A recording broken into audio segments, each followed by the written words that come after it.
So that was it, our presidential debate 2025 here at our school, Golden Elite. What would you say about the presidential debate you just had?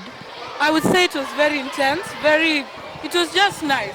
And also to me as a learner, I really got to learn the candidates we have. I really got to learn about who the type of person they are. And let me hand it over to Treasure over here to interview our teacher.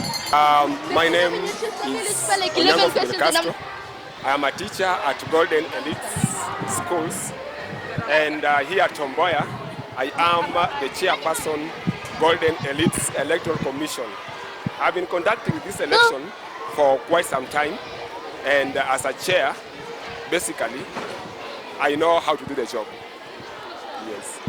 Now, what preparations did you as the Department of IBC put up for this election? The Electoral Commission, we have made preparations from the beginning till the end. As you can see, tomorrow we are going to vote. Everything, the resources which are required is in place, and everything that is needed is already put in place. And as a commission, I know that we are ready for the election. And what problems did you face during all this preparation? Basically, the learners we have, some of them are voting for the first time.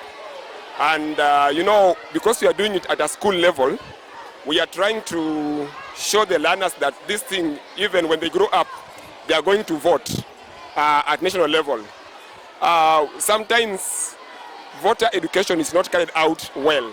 So we didn't have enough time. One of the challenges was lack of time to educate the voters on how and what they're supposed to be doing as voters of Golden Elite Schools.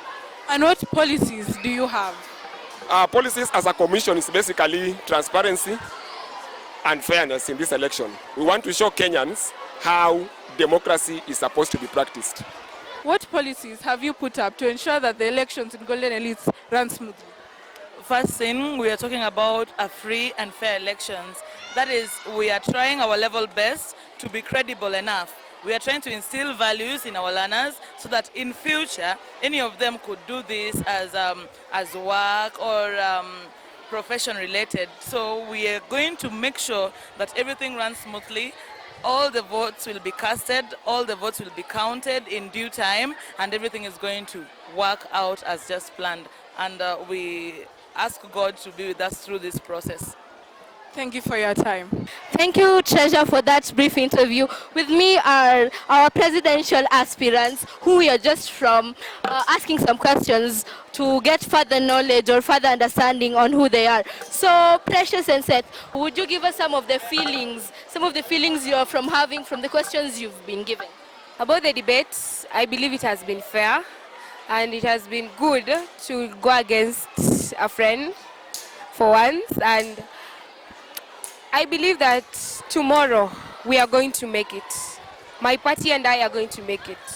Irrespective of whatever happens, I have faith that we will make it.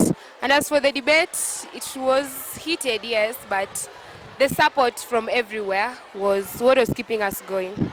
What happened in the debate, I want to thank the participants, the people who asked the questions.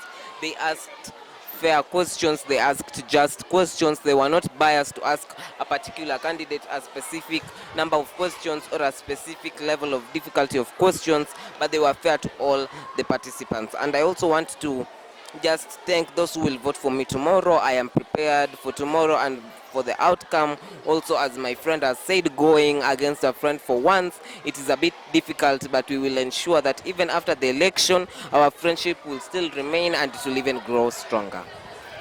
Thank you. And one last question. When you guys were coming in, we would see the happiness the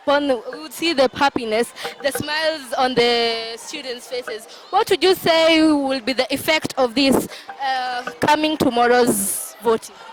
Okay, based on me, I don't know what is in people's mind. As you could see, especially on this part, was mainly our friends. And I thank them so much because they weren't biased between the two of us. They weren't just sticking out for Seth, but they were all for us. And I thank our friends for not dividing into two, despite the fact that we were going against each other for this seat.